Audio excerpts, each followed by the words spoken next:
estábamos fuera del comienzo formal de esta charla conversando, yo me acuerdo que Pablo estuvo en Montevideo, en el Banco Central, dando una charla sobre seguridad social, 90 y algo, no me acuerdo qué año fue, pero que habló de las 405K de Estados Unidos y el modelo uruguayo era, la reforma uruguaya era muy incipiente en ese momento. Yo me acuerdo de su enfoque, como siempre, interesante. Así que bueno, sin más presentaciones, los dejo con Pablo. Bueno, gracias. María Dolores, un placer tener esta oportunidad de contarles un poco de mis trabajos corrientes, pero antes de eso voy a tratar de darles a ustedes un pantallazo sobre cómo es que llegué a esto, ¿no? Entonces lo que voy a hacer, voy a compartir una presentación, ¿sí? Así es más fácil para mí y también para ustedes.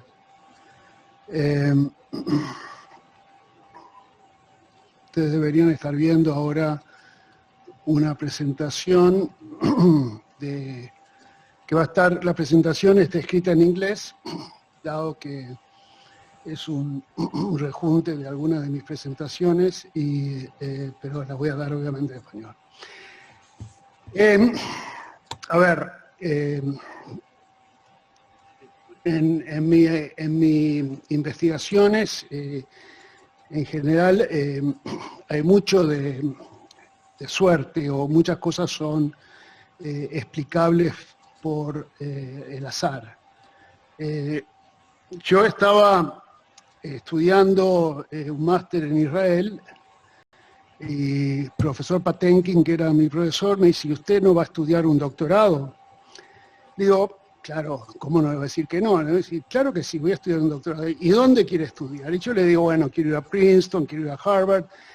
Y me dice, ¿a Chicago no? Sí, claro que sí, a Chicago. Bueno, ahí llegué a Chicago por una u otra razón, y ahí me encontré con Toto y otras personas más del Uruguay, pero ahí fue mi primer PhD. Digamos, yo digo de que yo saqué 2 doctorados, un doctorado de la Universidad de Chicago y otro doctorado de Oliver Williamson, ¿no? Porque cuando me gradué, tuve la gran suerte de ser contratado en la Universidad de Pensilvania, donde estaba Oliver en esos momentos. Y la influencia de Oli fue fundamental. Es decir, yo les comento de que cuando estaba estudiando el máster con Patenkin, leía a Williamson, y en los 4 años que estuve en la Universidad de Chicago, el nombre Oliver Williamson no se mencionó, nunca vino a dar un workshop, nada. Entonces fue un switch completamente, fue un cambio drástico y una complementación muy fuerte de cómo yo empecé a mirar las cosas, ¿no? Y ahí empezó también la interacción con la consultoría. Yo hice en los años, empezando muy pronto después de graduado, empecé a hacer trabajo de consultoría, tanto en antitrust como en cuestiones regulatorias, mucho con el Banco Mundial. Y eso fue también una gran suerte, porque me dio la oportunidad de ver cosas, cómo funcionaban en la realidad. Por un lado, todos los juicios de antitrust me permitían ver cómo las empresas tomaban decisiones, y por otro lado, el trabajo con el Banco Mundial me daba la oportunidad de ver la interacción, particularmente como era trabajo de regulatorio, la interacción entre el Estado y las empresas que eran reguladas. De ese proceso de consultoría salieron pila de artículos,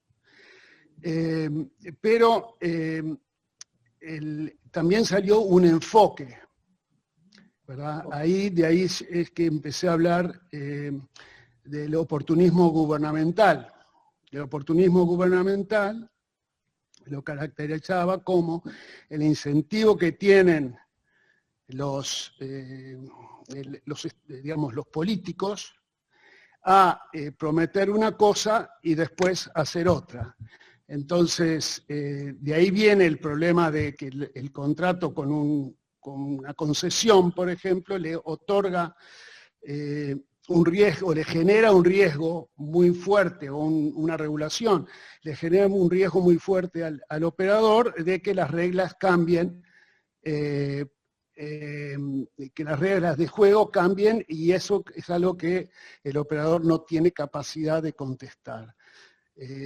Entonces, eso lleva, y eso fue lo que puse en todos los trabajos que hice sobre, que terminaron en este libro de Regulation Institution Commitment, llevaba a los operadores a demandar contratos,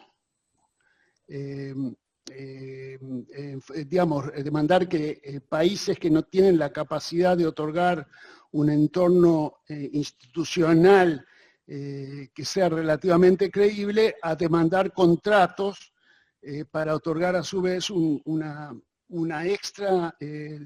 dimensión extra de seguridad y protección. Y en el libro Spillwater apliqué el mismo enfoque a mirar el por qué América Latina tenía tantos problemas en la provisión de agua.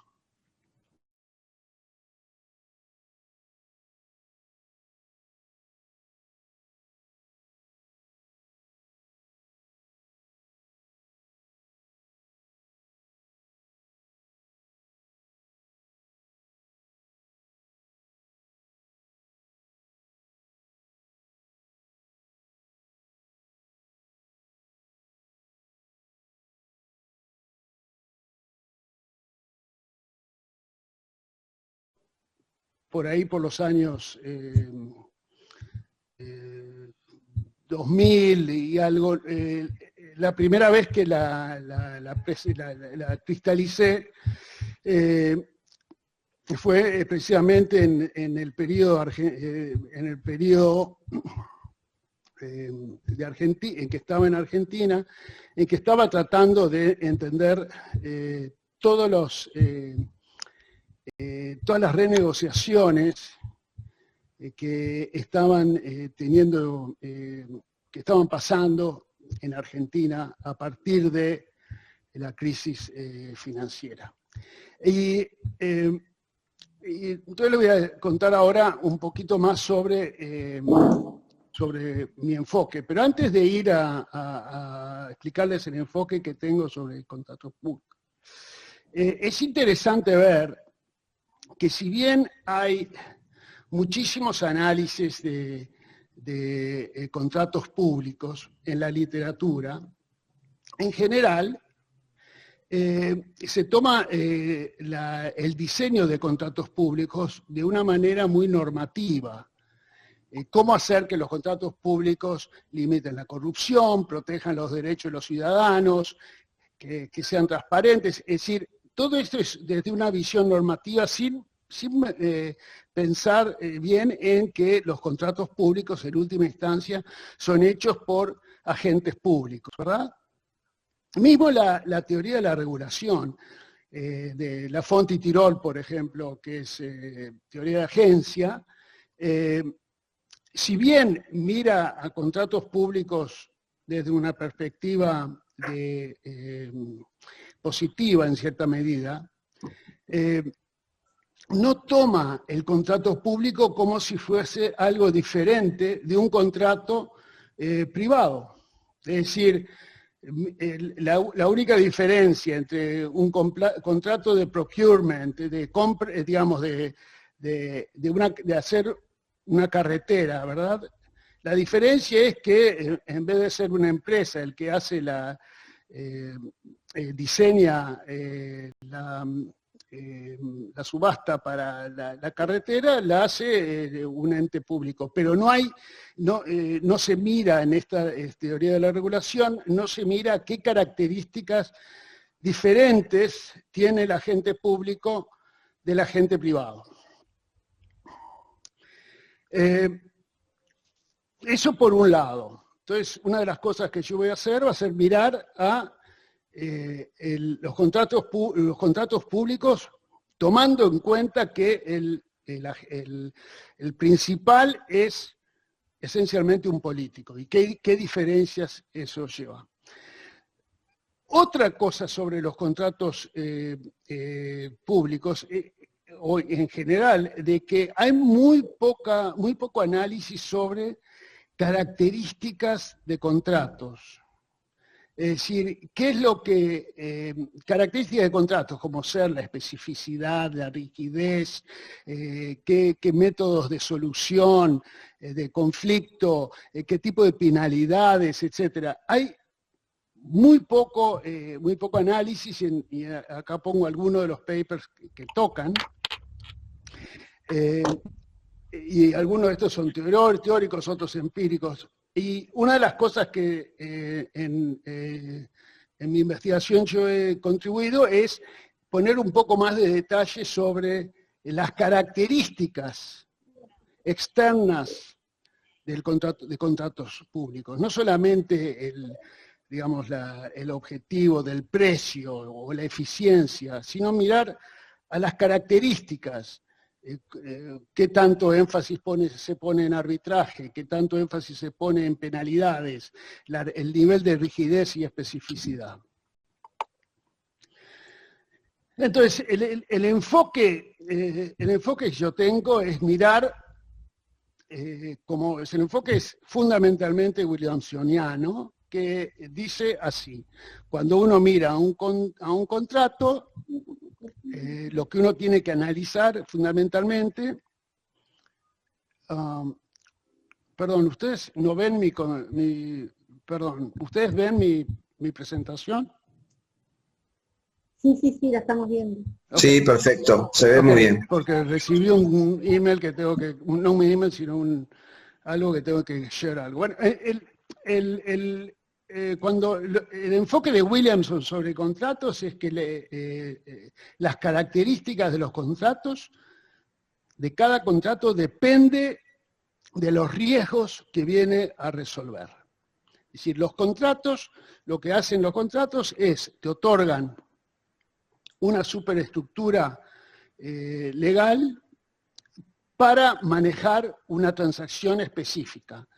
Entonces, distintas transacciones que tienen distintos riesgos van a tener una superestructura diferente. Y estas superestructuras diferentes son las características del contrato, ¿no?, que hay que mirar. Y los riesgos que tienen los contratos vienen de varios lados, ¿no? Por un lado, las características del activo que se va a transar. ¿Es específico o es genérico? La habilidad de observar o escribir todas las contingencias, pero también, como bien lo presenta Williamson, de que los agentes que van a participar en la transacción tienen tendencias a comportarse de forma oportunista. ¿Qué significa comportarse en forma oportunista? Significa no solamente a buscar su interés propio, sino que también, como él dice, self-interest seeking with guile. Guile significa sin preocuparse por la verdad, haciendo trampas, distorsionando y mintiendo. Entonces, cuando uno hace un diseño, un contrato, tiene que tomar en cuenta que la contraparte va no solamente a buscar su interés propio, pero que también va a usar todas las artimañas posibles que pueden llevar, y va a ser oportunista, y a su vez no va a estar limitado por cuestiones de moralidad, ética, etc. Entonces, cuando yo analizo contratos públicos, voy a dejar de lado todo lo que sea normativo y de principios de moralidad, ética y demás, y eso, esencialmente focalizarme en el interés propio de los agentes. El esquema que tengo acá en pantalla es el esquema famoso de Williamson, ¿no? En el cual tenemos una transacción, K es la especificidad del activo. Si no hay nada específico, no se necesita ninguna superestructura, por lo cual el nodo A es el mercado libre tranquilamente, es decir, la compra de una Coca-Cola. No se necesita hacer nada, se transa la Coca-Cola por plata. Pero si hay especificidades, como comprar un traje a medida, el sastre ahí va a pensar de que hay un problema si yo le hago a Pablo este traje, porque el traje solamente le va a servir a Pablo, por lo tanto hay que pensar si voy a tener una safeguard, si voy a tratar de ameliorar reducir el riesgo creando alguna superestructura en el contractual. Si no hago nada, es decir, si yo acepto que Pablo no me pague ninguna cantidad al principio y que venga a buscarlo en un mes, voy a tener varios riesgos, que es en el nodo B, de que Pablo no me pague y se lleve o trate de reducir el precio. Si yo hago, si ponemos ciertas superestructura, se baja el riesgo, se puede manejar. Entonces, aquí entra el punto interesante de Williamson, en el cual es, si hay problemas específicos, de que el activo es específico, uno puede pensar si hay una solución contractual, es decir, si es posible entrar en un contrato creíble, y si no, usar el método de, digamos, integración vertical y hacer lo mismo. Es decir, si yo no puedo convencer al sastre de que me haga si no podemos resolver el problema contractual sin que el sastre se sienta que yo le voy a reducir después el precio, o que yo le tengo que pagar 100% y él no me lo haga, entonces me quedo sin traje, o me lo tengo que hacer yo mismo, que sería jerarquía. Bueno, esto se aplica perfectamente también para contratos públicos en los cuales no hay riesgo alguno, no va a necesitar transacciones en las cuales no hay riesgos algunos, no va a necesitar ninguna superestructura legal, mientras que en transacciones que pueden llevar riesgos van a requerir una cierta superestructura, y es posible de que no exista un contrato público que me permita realizar tal transacción, por lo cual me va a llevar entonces a que la actividad la tenga que hacer yo mismo, es decir, que la transacción o que íbamos a hacer, digamos, construir la carretera, la tenga que realizar el mismo ministerio en vez de ponerlo en contrato con un tercero. Ok. Ahora le voy a dar un poquito de la historia de los distintos papers que les voy a hablar, resumir.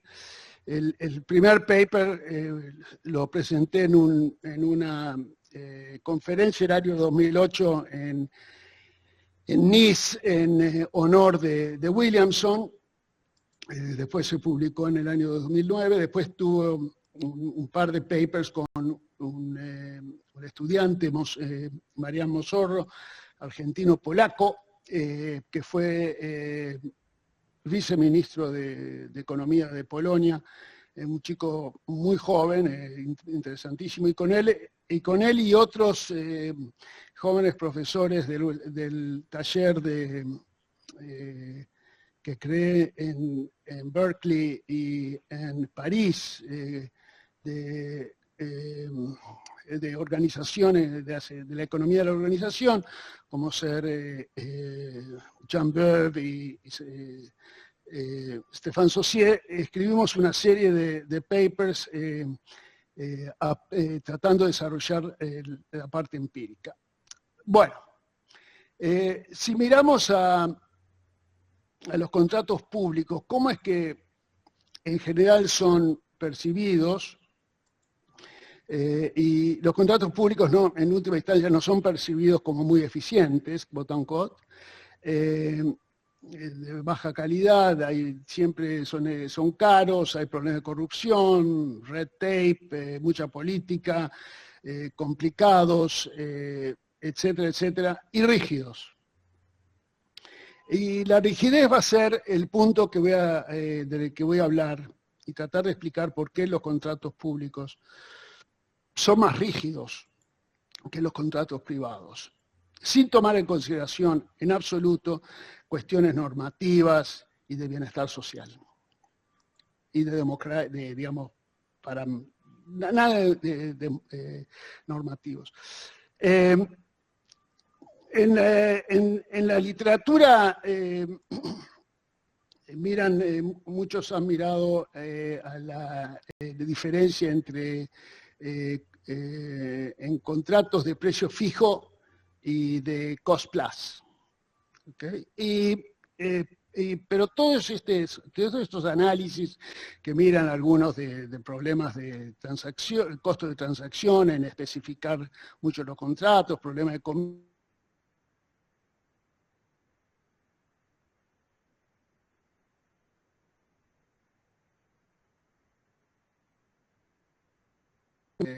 contratos relacionales, digamos la teoría de Macaulay. Todos estos son, como en general es parte de la literatura, nada de esto tiene que ver realmente con contratos públicos, sino que se miran pueden ser tanto contratos públicos como contratos privados. Un hospital privado puede contratar por un parking, que le construyan un parking o que le manejen un parking, o puede ser un hospital público. Acá no hay en esta literatura no hay una diferencia. Y la diferencia que para mí es fundamental, que la planteé en el paper del 2008, es de que, a diferencia de los contratos privados, los contratos públicos están en la esfera pública.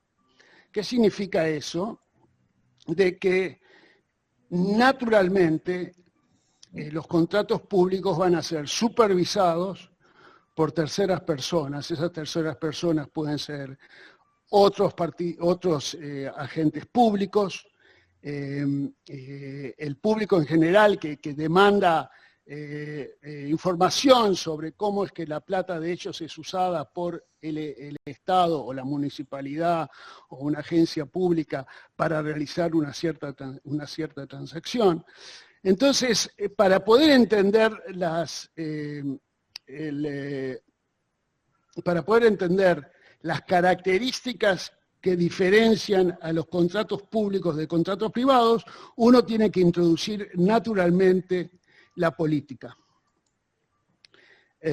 Y si uno introduce la política dentro de contratos, dentro de un contrato, uno va a ver que hay un riesgo peculiar a los contratos públicos que en general no existen en los contratos privados, y es de que el contrato público puede estar sujeto a la intervención de una tercera parte, que esa tercera parte puede ser oportunista, es decir, que una tercera parte que puede tener incentivos en impedir la realización normal de ese contrato entre un agente público y un contrato privado. Es decir, por ejemplo, no hay, si yo quiero construir,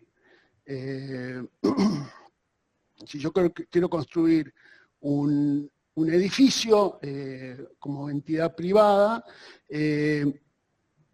a menos que haya cierta característica específica de yo mismo como entidad privada, ningún tercero tiene derecho de inmiscuirse en cuánto le pago al contratista y qué arreglo hicimos con el contratista. Si yo soy el ministro de Salud Pública y contrato para construir un edificio de las mismas características, el público tiene derecho a saber y va a demandar qué características son de este contrato, cómo se implementa, qué penalidades se le impone, por qué se le permite al contratista la demora, etcétera, etcétera, etcétera. Entonces, toda esta participación de terceros, muchos de esos que pueden ser, digamos, agentes que no tengan incentivos nefastos o que sean oportunistas,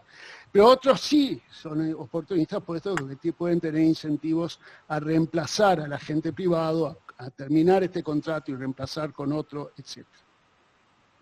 Entonces, cuando el agente público va a estar mirando en el diseño del contrato, va a tener que mirar a su vez y pensar cuál es el riesgo de que el contrato esté sujeto a las acciones de terceras partes siguiendo lo que menciona Williamson, self-interest with guile.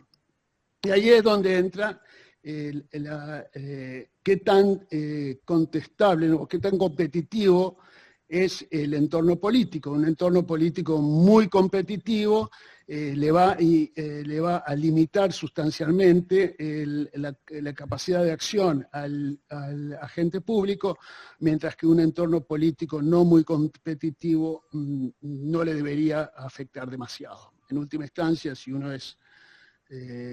estamos en un sistema dictatorial, el agente público en última instancia tiene sustancial discreción.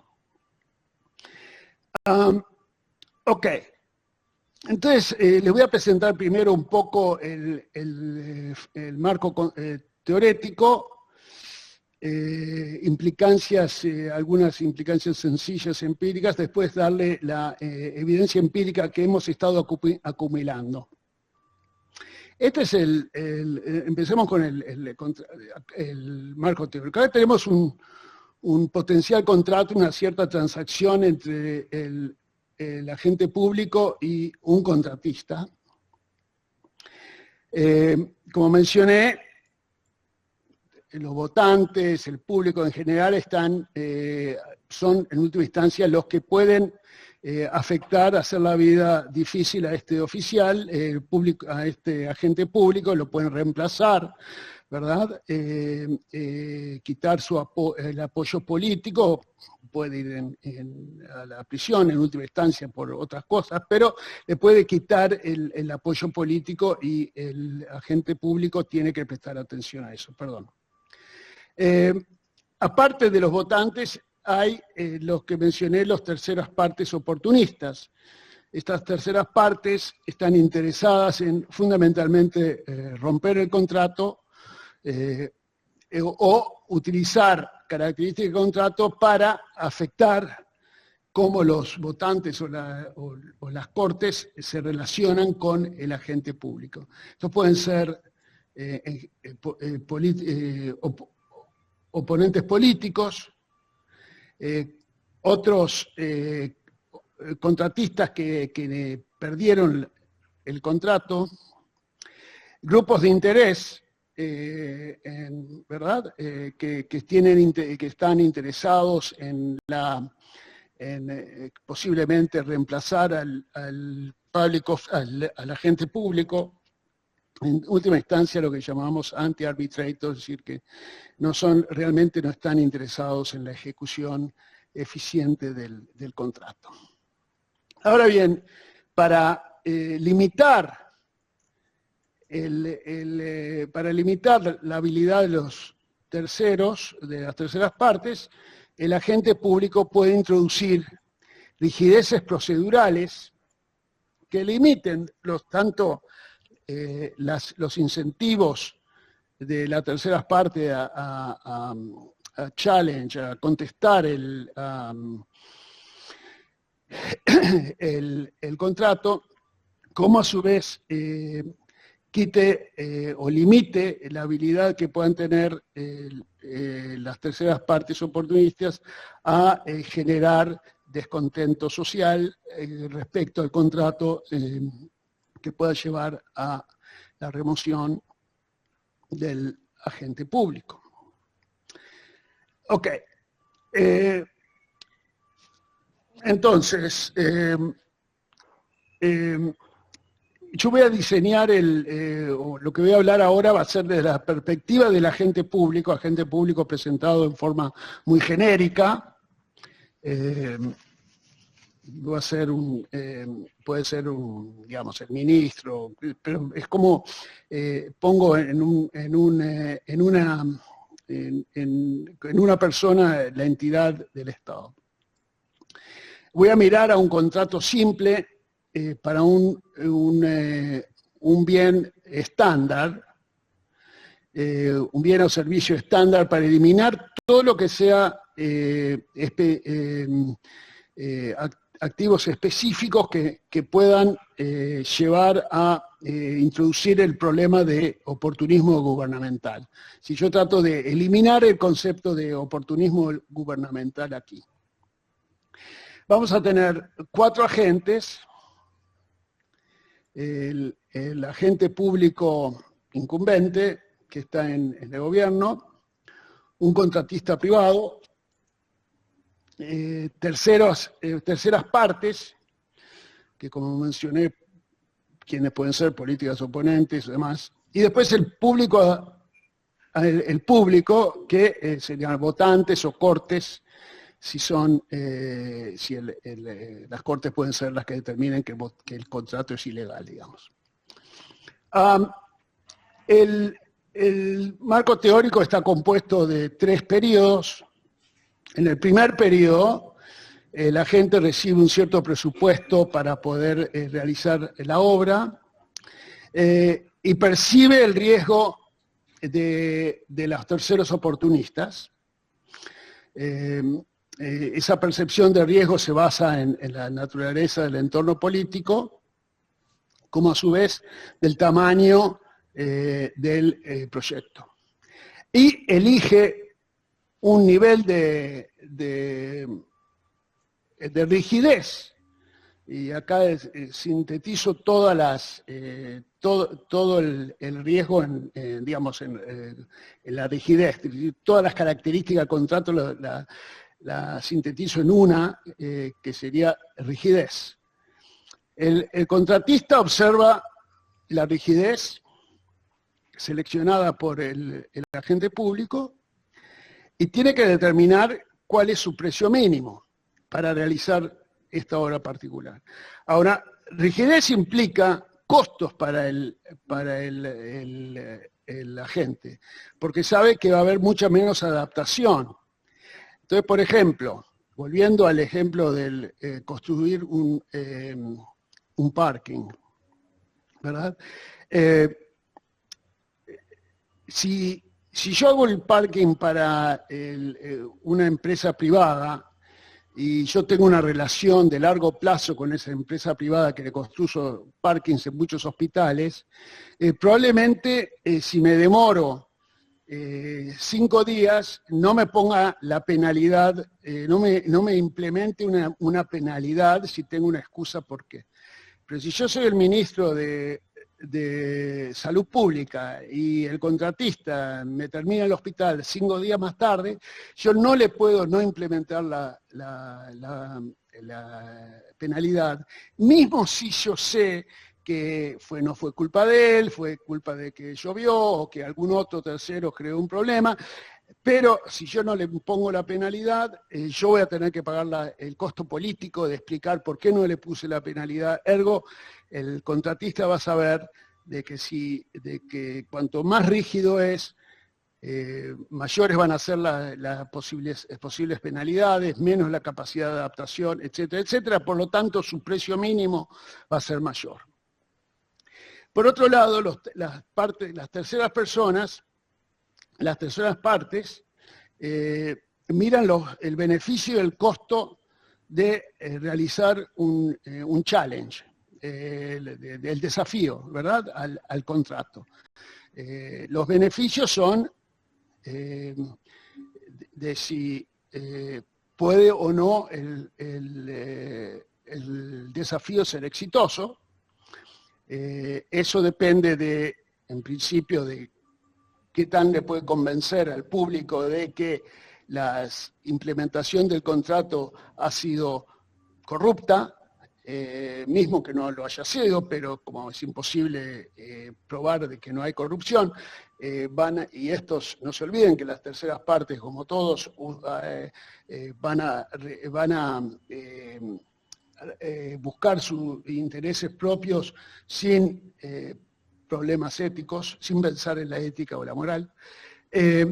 Entonces, va a mirar los beneficios, que depende qué tan posible es que sea exitoso, y los costos, que es a su vez dependiendo de qué tan grande el caso es y cuánto costo le va a llevar.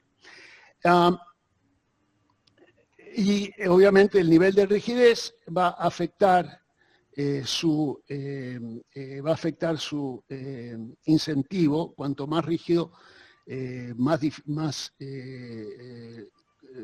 bajo va a ser el probable éxito, y por lo tanto va a tender a realizar menos desafíos. Se resuelve obviamente por inducción de atrás para adelante, y el equilibrio consiste, por lo tanto, en cuatro niveles fijados, 4 niveles de variables: la rigidez, el precio contractual, la probabilidad de que haya un desafío y la probabilidad de éxito en ese desafío.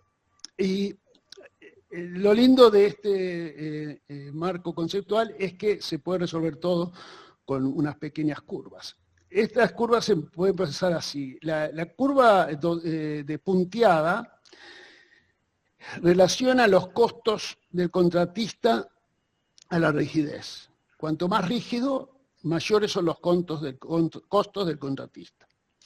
Después, el agente público también incurre costos de implementar el contrato. Cuanto más rígido sea el contrato, mayores van a ser los costos de realizar el contrato, para él también, puesto que va a tener que tener más, digamos, costos legales, costos de poner muchos agentes a supervisar, etcétera, etcétera. Por otro lado, los costos relacionados al riesgo de terceras partes bajan con la rigidez, puesto que la probabilidad de que hagan un desafío, y la probabilidad de que el desafío sea exitoso, baja con el riesgo, con la rigidez. Por lo tanto, tenemos mayor rigidez, menor costo de terceras partes, lo cual me lleva a que haya un equilibrio interno en el cual el agente público va a fijar un nivel de rigidez óptima, que depende obviamente de la curvatura de las diferentes funciones. Ahora bien, lo interesante aquí es que nosotros podemos desarrollar mirar qué pasa cuando cambian digamos, el entorno. Por ejemplo, digamos de que hay una ley que requiere mayor transparencia en la actividad pública. Si se requiere mayor transparencia, el costo de las terceras partes, que originado de terceras partes me aumenta, puesto que a un cierto nivel de rigidez, las terceras partes van a poder hacer desafíos más fácil, y por lo tanto la probabilidad de desafío aumenta, mismo suponiendo que la probabilidad de éxito es el mismo, me implica que para cualquier nivel de rigidez voy a tener el mismo, voy a tener un costo mayor de costos políticos. Entonces, eso me lleva a que el equilibrio de rigidez me aumente. Y esto es un resultado muy interesante que implica de que mayor transparencia te lleva a contratos públicos más rígidos. Por otro lado, también puedes mirar acá otro tipo de factores exógenos que me lleven a mayores costos políticos. Por ejemplo, que haya mayor contestabilidad política. De la misma manera, un aumento de la contestabilidad política me aumenta los costos políticos, ¿verdad? Aumenta los costos políticos para cada nivel de rigidez, lo cual a su vez me lleva a contratos públicos más rígidos. Si se facilita la participación de grupos de interés en el accionar público, por ejemplo, en Estados Unidos hay muchos estados en los cuales la ley requiere que grupos de consumidores participen, que sean parte integral de la agencia regulatoria de servicios públicos, lo cual lleva a su vez de que en esos estados haya los contratos públicos, los contratos de empresas de servicios públicos tienden a ser todavía más rígidos. Muy bien.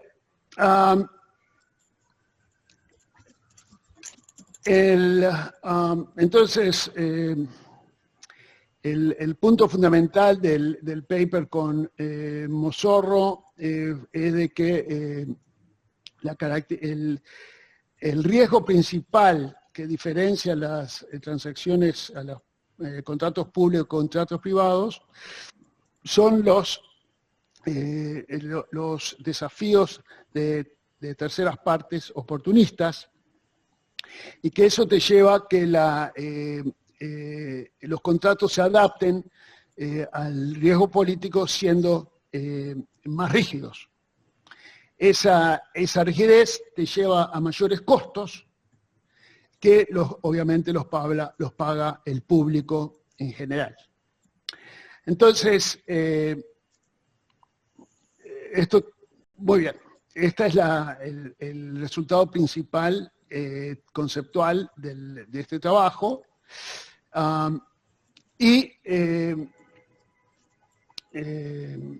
Digamos, el primer resultado, digamos,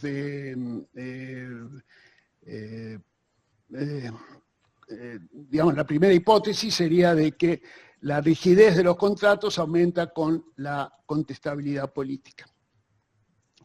Y voy a resumir rápidamente ahora dos papers.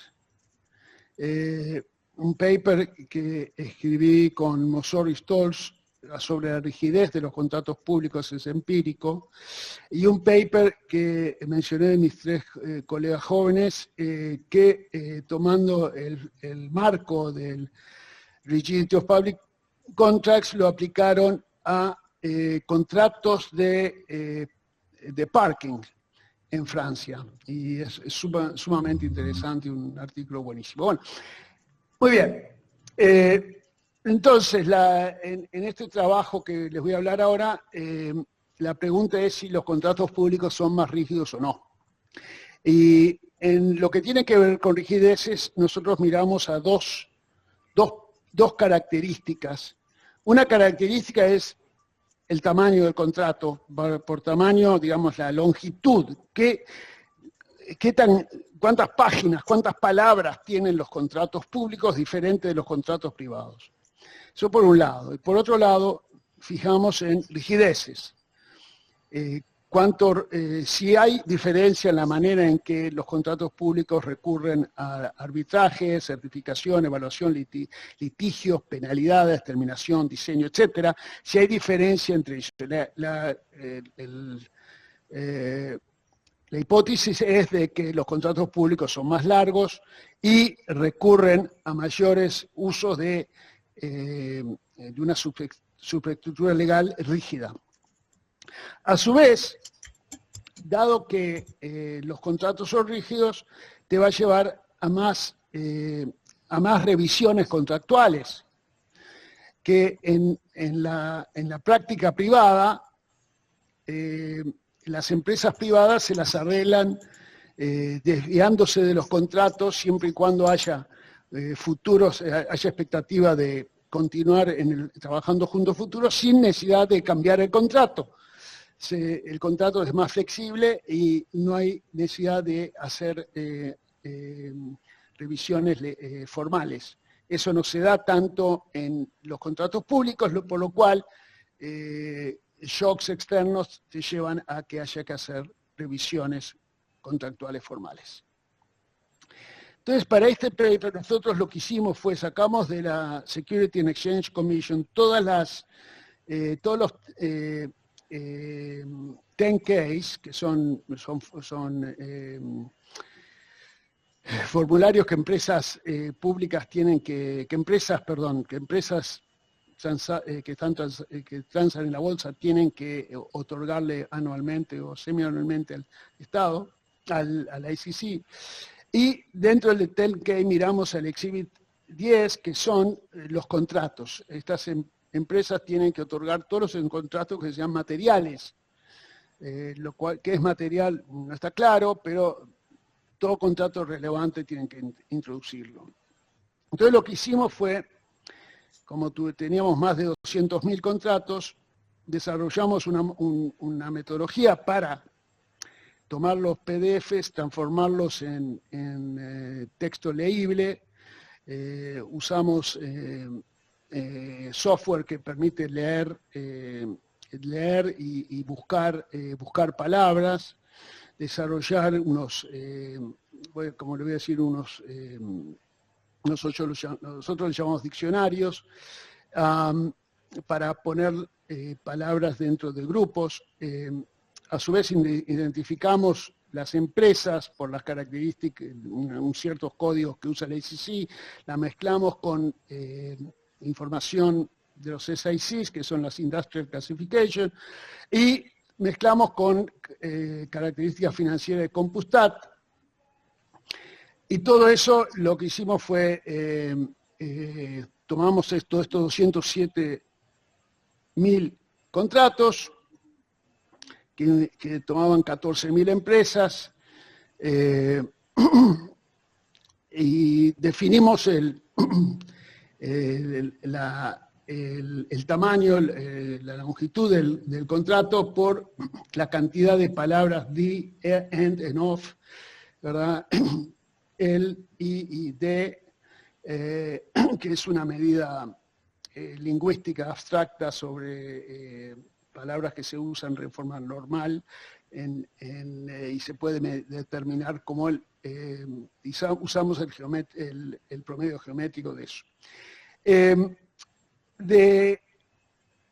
Como todas estas empresas son transadas en la bolsa, ninguna empresa de estas es empresa propiedad del Estado americano. Entonces lo que miramos fue características de empresas. Lo más posible que sean a lo público son las empresas de servicios públicos, se llama Public Utilities. De esos teníamos 11.000. Public Utilities o servicios públicos son agua, gas, electricidad, transporte de agua y gas, distribución, generación. Semi-reguladas son telecomunicaciones, transporte de ferrocarril, transporte de carga, etc. En el cual es una de las partes es un servicio público semi-regulado y tenemos 123.000 contratos entre las partes son totalmente privadas. Buscamos para cada uno de los conceptos de rigidez, buscamos palabras que sean características de estas medidas de rigidez, y ya les voy a decir lo que es. Y después, a su vez, identificamos los contratos a través de la lectura, digital, contratos que son revisiones, material contracts son los contratos comerciales, compensación, consulting y finance, todo eso los quitamos y solamente nos focalizamos en los 54.000 estos contratos. Entonces, para el diccionario que nosotros generamos fueron,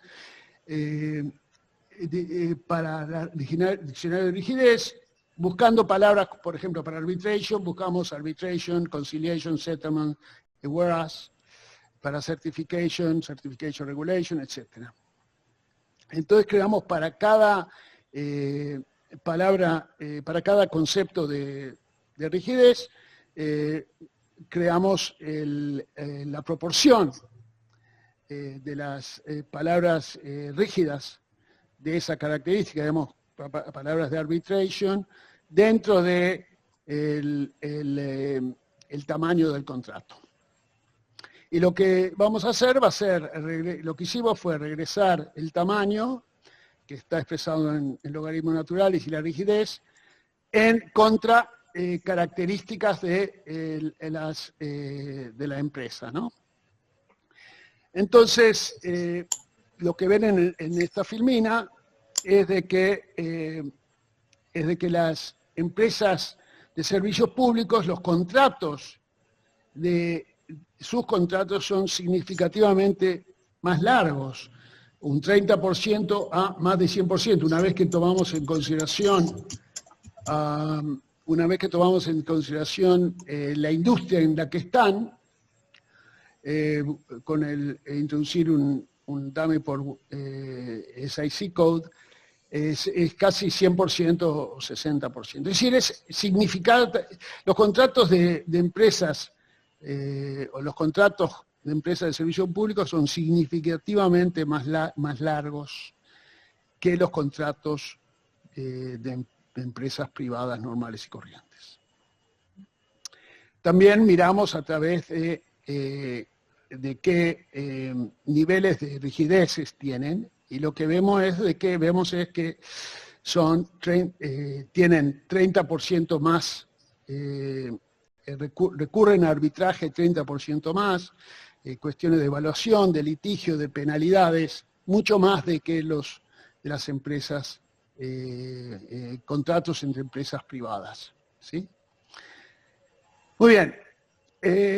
A su vez, tienden a ser significativamente más, tienden a ser renegociados en forma formal, un 10% más que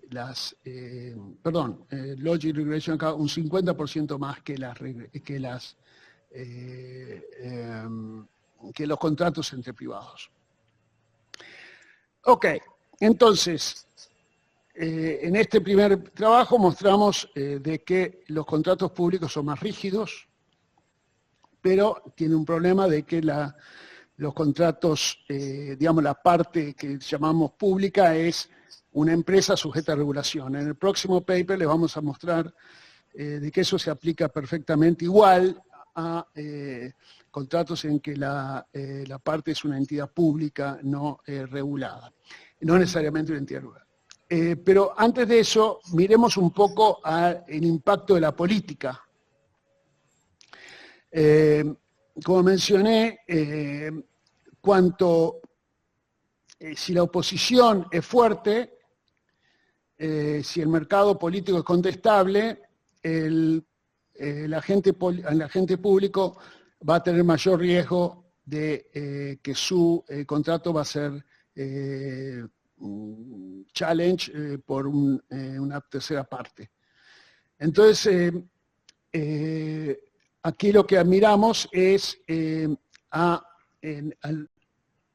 miramos a todos a las elecciones gubernamentales que tuvieron lugar en la última elección gubernamental que tuvo lugar antes de la firma de ese contrato, y miramos cuánto el gobernador, si el margen que ganó es amplio o es bajo. A su vez, miremos acá la tercera línea, si la oposición es concentrada o difusa. Entonces lo que obtenemos es de que si el margen es amplio, el contrato tiende a ser menos largo, digamos, mientras que si la oposición es concentrada, el contrato tiende a ser más largo. En última instancia, de que los contratos en las cuales una de las partes es un servicio público, reacciona a la política en el estado en donde opera esa empresa. A su vez se encuentra de que si el contrato es en el penúltimo año antes de las próximas elecciones, el contrato va a ser más largo que si es en años previos.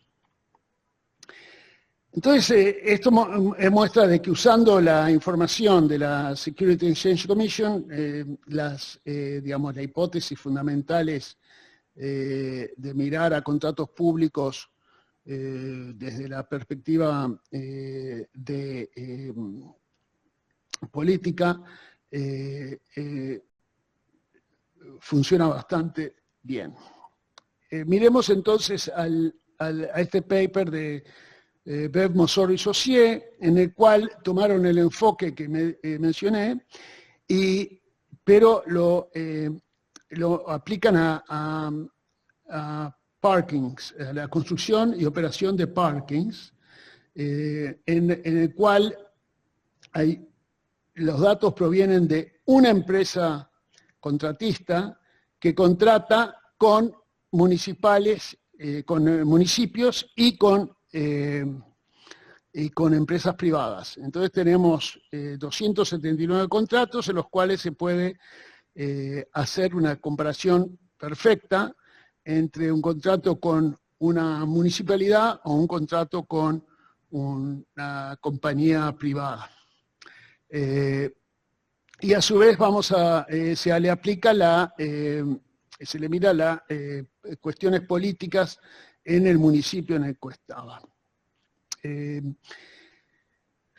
Muy bien. Usan el mismo diccionario que nosotros desarrollamos en el previo trabajo, tienen la misma tecnología, aplican la tecnología que desarrollamos nosotros, desarrollan más o menos el mismo enfoque para buscar las rigideces, y tienen como variables explanatorias si la contraparte es pública o privada, y después el número de partidos iguales o el número de partidos iguales residuales, es decir, qué tan concentrado está la oposición o no.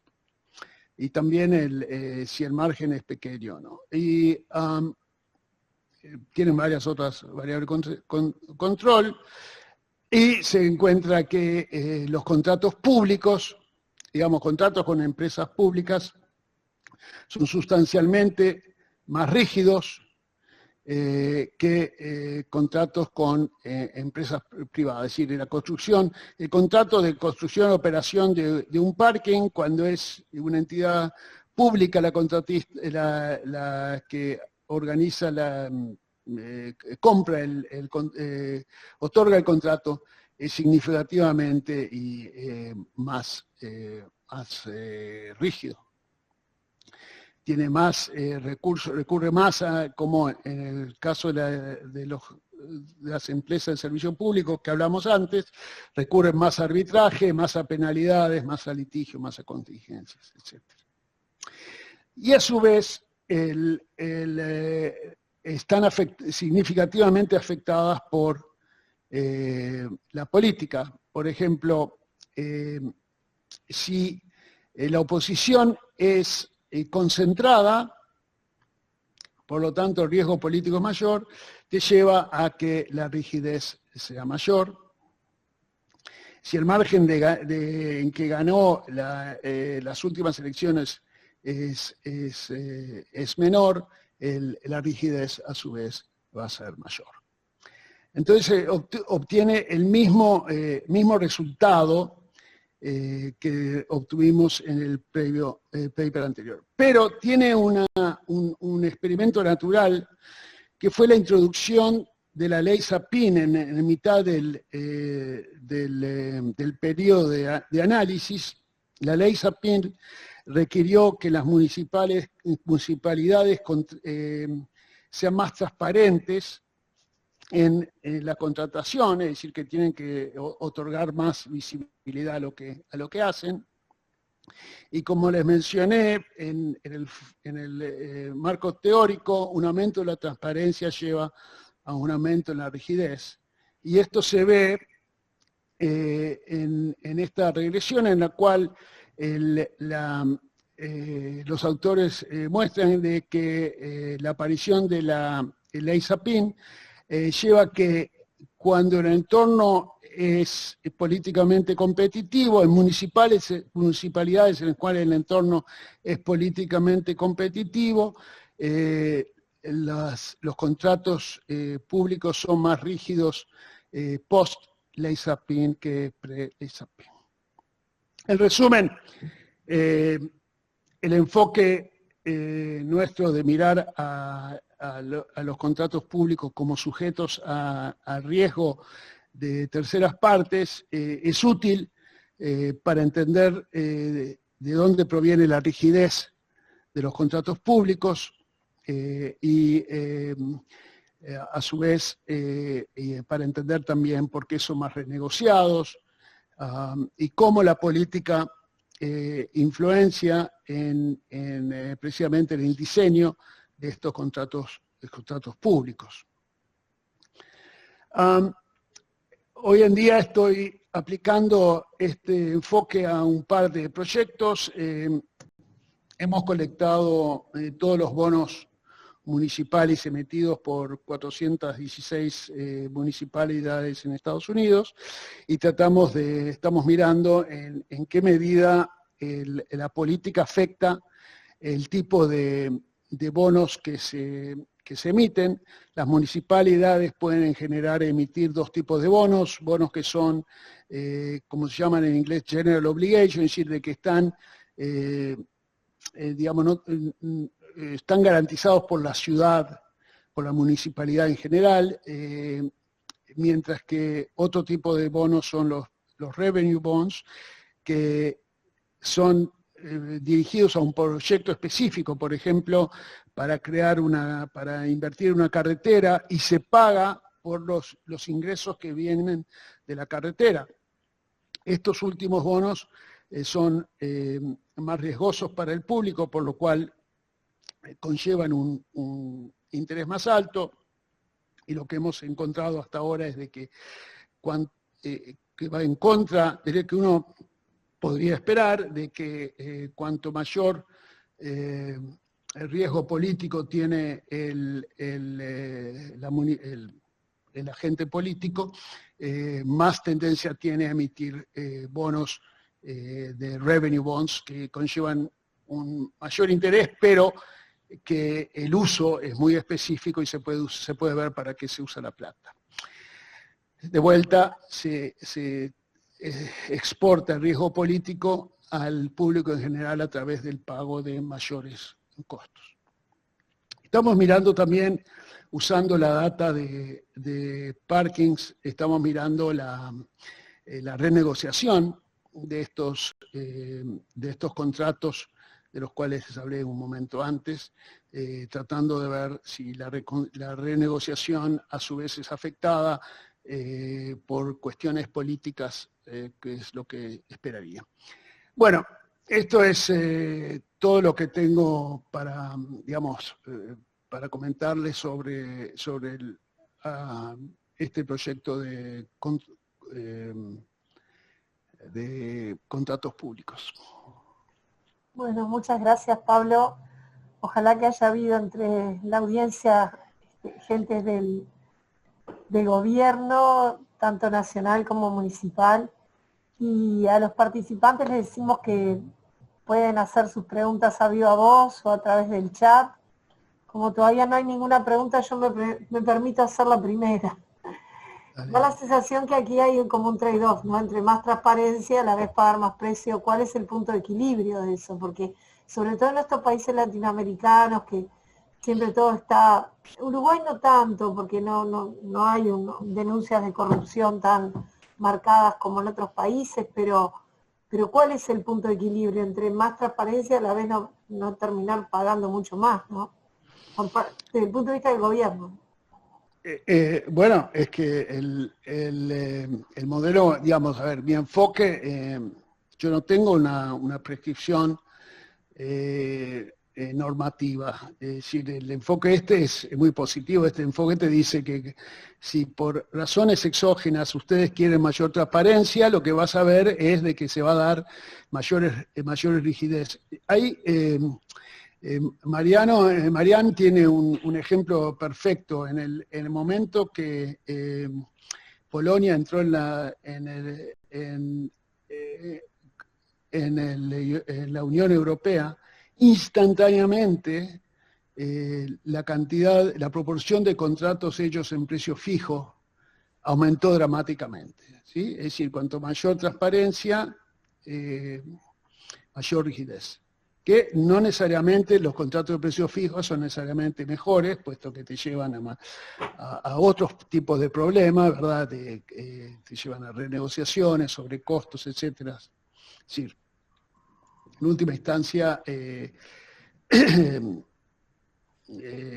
es una respuesta natural de la entidad pública, la entidad política, digamos. Y una pregunta que puede parecer muy traída a los pelos, pero ¿no hay nada de gobernanza que pueda tener el sector público que de alguna manera neutralice esa necesidad de introducir rigideces en los contratos? Que haya tal confianza en una autoridad porque está auditada, porque tiene procedimientos totalmente no sé qué, que no sea necesario trasladar esas rigideces a los contratos. Mira, esta es una excelente pregunta, ¿no? Yo di una charla, esta charla en presencia del embajador de Nueva Zelanda. Y el embajador, yo no sabía que era un embajador, pero se levantó y explicó de que en Nueva Zelanda no hay corrupción.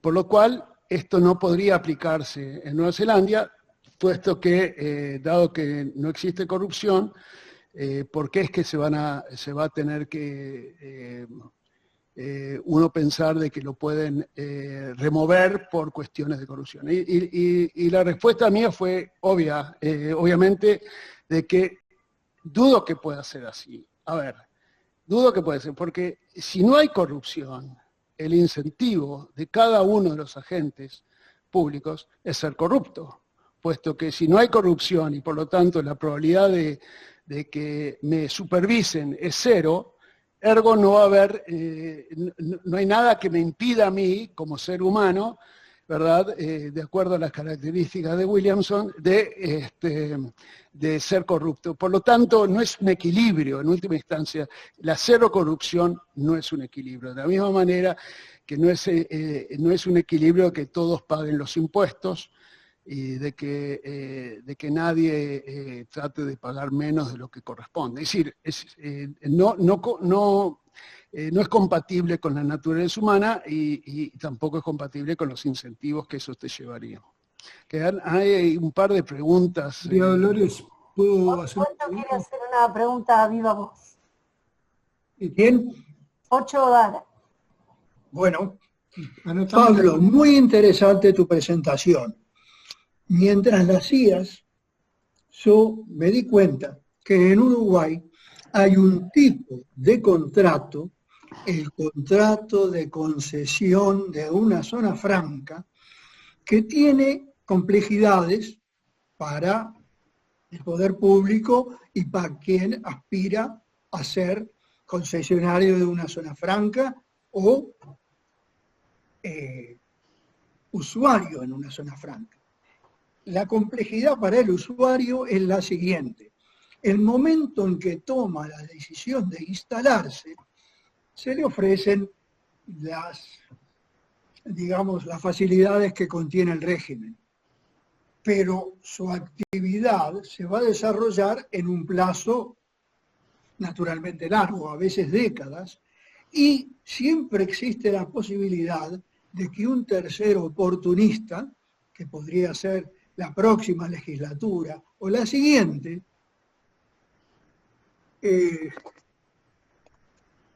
perdón. No, te habilité el video si querías. Sí, gracias. ¿Tú me estás escuchando? ¿Me escuchabas? Sí, bueno, sí. Que la próxima legislatura o la siguiente erosionara o eliminara aquellas facilidades que se le habían otorgado en un comienzo.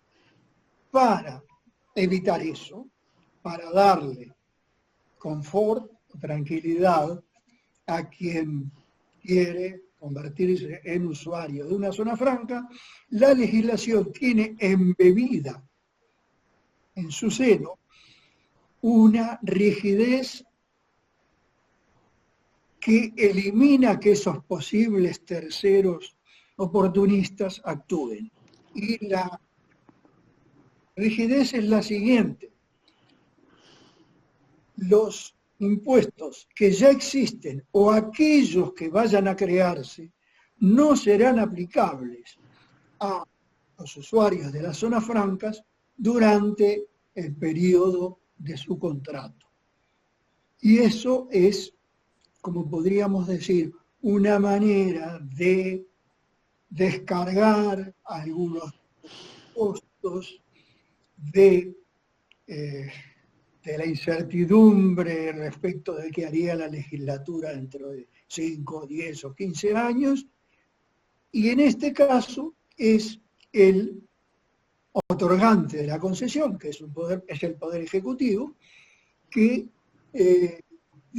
limita, se autolimita, limita la potestad tributaria de sucesivas legislaciones, y como no es posible que una ley se pueda manifestar como eterna y que no sea derogada por nuevas leyes, lo que simplemente recoge la ley de zonas francas es si hay cualquier cambio desfavorable respecto de las condiciones en que se instaló, el gobierno responde por daños y perjuicios. Claro. Eso es, sí, eso yo lo miro más de la perspectiva de oportunismo gubernamental, que es el enfoque previo a contratos públicos. Aquí el inversor, es decir, esto es un contrato entre el Estado y un inversor. El inversor toma riesgo de crear toda esta actividad, para el cual el Estado le da toda una serie de incentivos y que después el Estado le quite dichos incentivos, lo cual hace que si la inversión es muy específica, te lleva a que pueda perder mucho de esas inversiones. Entonces, para eliminar el riesgo de oportunismo gubernamental, se genera esta componente de la legislación que el Estado te pagará cualquier pérdida que tengas. Y esto lo he visto en muchos casos, ¿verdad? Es decir, por ahí hay un caso muy interesante que es una empresa de electricidad en Bolivia que tenía se le dio una concesión y esa concesión tomaba las tarifas especificadas en un decreto del año no sé cuánto, las introdujo el decreto en el contrato, de manera tal de que mismo si el decreto cambia, hay un decreto nuevo que te cambia esas tarifas, eso no se aplica a esta concesión, puesto que la concesión tomó las tarifas y las introdujo dentro del contrato. Eso es para eliminar el oportunismo gubernamental, que como mencioné es un tópico sumamente interesante y se aplica muchísimo a todo lo que tenga que ver con concesiones de servicios públicos y cuestiones que tengan que ver con, digamos, inversiones hundidas, fundamentalmente, ¿no? Como ser el caso que tú planteas. Muchas gracias, tu respuesta es muy consistente con lo que nos expusiste. Gracias. Tenemos una pregunta de Daniel Llanola. José, Daniel, si la querés hacer a viva voz, te activo el audio. No. ¿Me escuchan ahora? ¿Pregunta? ¿Daniel? ¿Me escuchas? Sí. Sí. Bueno, yo por supuesto tengo escasísimos conocimientos de este tipo de problemas, pero quisiera, observé que en algunos de los resultados de los modelos de regresión, los R cuadrados son muy, muy bajos, en otros casos son moderados. Entonces la pregunta mía es, aparte del valor descriptivo, que en el segundo caso lo tienen, si hicieron algún examen del valor predictivo, por ejemplo, haciendo validaciones cruzadas. Eso tal vez sería muy interesante. Sí, no te voy a decir de que tenemos lo que no es cierto, ¿viste? Los modelos empíricos no tienen una habilidad de explicar en forma sustancial la amplísima variedad que tienen los contratos, ¿verdad? Por lo cual no te voy a decir de que es la única cosa que te afecta los contratos y que te afecta la aparición de ciertas cláusulas. Lo que sí es de que tienen, digamos, tienen un poder de decirte la capacidad el impacto que tienen es sustancial. Es como modelos de educación, ¿verdad? E ingresos. La capacidad de predecir los ingresos de una persona es bastante limitada, pero lo que sí se sabe es que educación es un componente muy fuerte y tiene digamos, un impacto fuerte en la educación, pero los R cuadrados son pequeños. Y acá también, en algunos casos son menos del 10%, digamos, de explicación, pero es lo que es, digamos, es bastante aleatorio las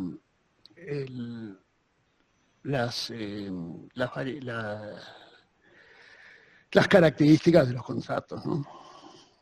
Así que no lo hemos hecho, pero sería interesante mirar, qué sé yo, validación cruzada podría ser una cosa interesante para mirar. Gracias. Muy bien, no sé si tenemos más preguntas. Bueno, en el chat no tengo más nada, si no es así. Yo tengo una pregunta. Sí, Enrique, ¿quién?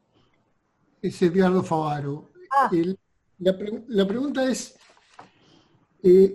una aclaración más bien. Me pareció escuchar que Pablo decía que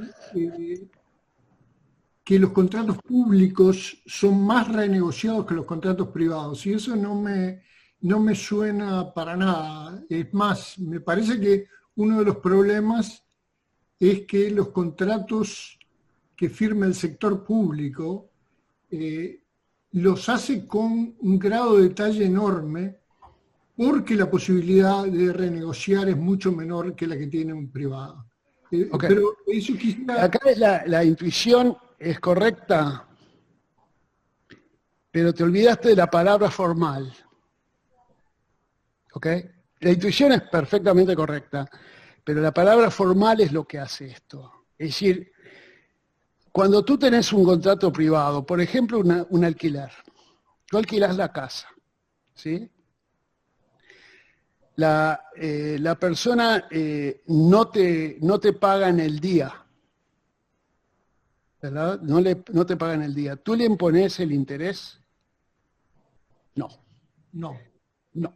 ¿Tú le impones una penalidad? No. ¿Tú lo llevas a corte? No. Si tú estás alquilando alquilás lo que sea tú alquilás tu hospital a un hospital privado y el hospital no te paga en fecha, corren los intereses. Si no puede hacer eso, llevas una renegociación. La renegociación implícita que hay entre privados es continua. Hay muchísima renegociación. Lo que pasa es que no se escriben las renegociaciones. Pero cualquier desviación formal del contrato público, hay que escribirlo. Entonces, por ejemplo, estoy trabajando hoy en día en un contrato de puertos que se firmó en el año 1905. Ha llevado infinitas renegociaciones. Infinitas renegociaciones. Todas formales, y son de una carilla. De una carilla. Cosa que nosotros nunca haríamos. ¿Verdad? Por ejemplo, suponete que sos General Motors y estás comprándole le compras vidrio a tu proveedor. ¿Tú escribís contratos todos los días para cambiar las características del delivery? No. Los precios los arreglás por teléfono. No, la renegociación es continua, es mucho más intensa, solo que nadie la ve, no se formaliza. Entonces, claro, lo que pasa es que ¿cuándo es que se renegocian los contratos? ¿Qué es lo que pasa con los contratos públicos? Los contratos públicos es de que tú tienes un shock, el contrato es rígido, tenemos que adaptarlo o tenemos que terminarlo. ¿Viste? No es flexible para decir o lo termino o lo renegocio. Si lo termino, tenemos todas las pérdidas estas de que tenemos que conseguir un nuevo oferente, entrar en una nueva en el proceso de negociación, problemas de transición, o lo renegocio. Y si el riesgo político de la renegociación es alta, es mejor terminarlo para el político. Entonces lo termina.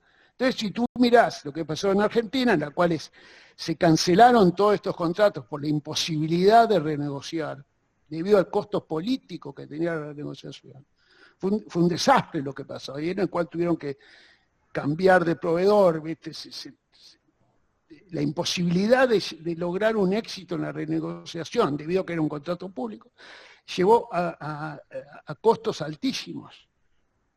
Y ese es el problema que tienen los contratos públicos, que no tienen cintura para ajustar cambios pequeños.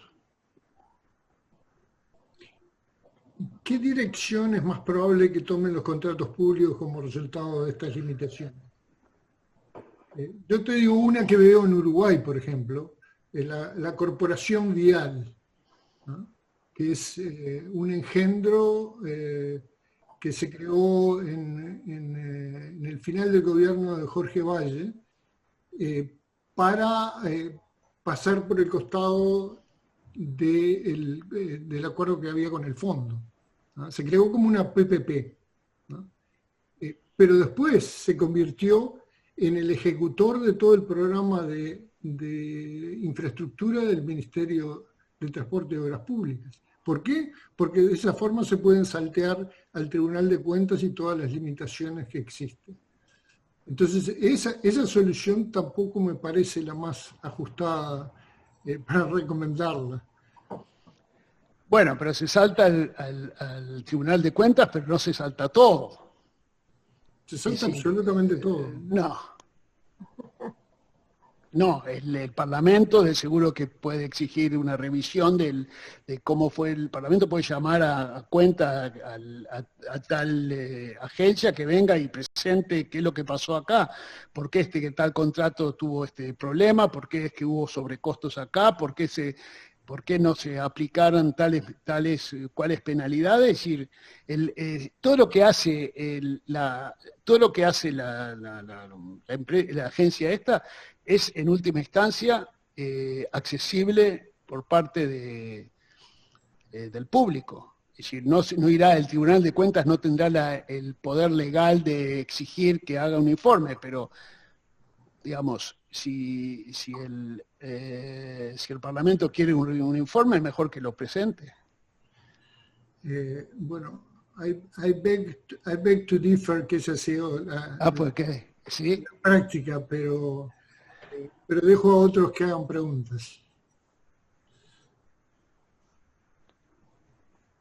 Bueno, está interesante, además, como Pablo seguramente se incorpore a la academia, va a estar en el chat de WhatsApp de la academia, que a veces se desmadra un poco, pero donde mantenemos acaloradas discusiones de estos temas y de otros temas, así que seguramente vamos a tener su colaboración también ahí. Bárbaro. Bueno, yo también te agradezco mucho a todos que hayan aguantado esta hora y media. Realmente muy bueno y muy interesante y muy ameno cómo lo llevaste. Bueno, y en nombre de la academia les digo a todos muchas gracias por estar y nos vemos en la próxima. Chao. Okay. Chao. Un abrazo, Pablo. Chao, Pocho. Toto. Un abrazo.